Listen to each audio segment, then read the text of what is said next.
കലാലോകത്തിന് തീരാനഷ്ടം. പ്രശസ്ത guitarist Jose Thomas അന്തരിച്ചു. ഹൃദയാഘാതത്തെ തുടർന്നായിരുന്നു അന്ത്യം.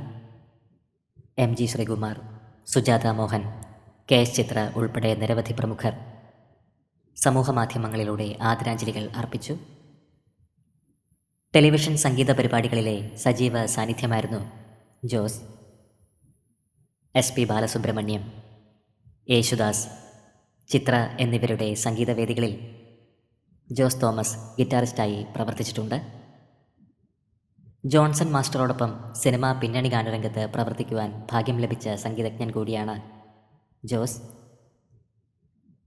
55-ാം വയസ്സിൽ പ്രിയ കലാകാരൻ അന്തരിച്ചുവെന്ന് പ്രിയപ്പെട്ടവർക്ക് വിശ്വസിക്കുവാൻ കഴിഞ്ഞിട്ടില്ല.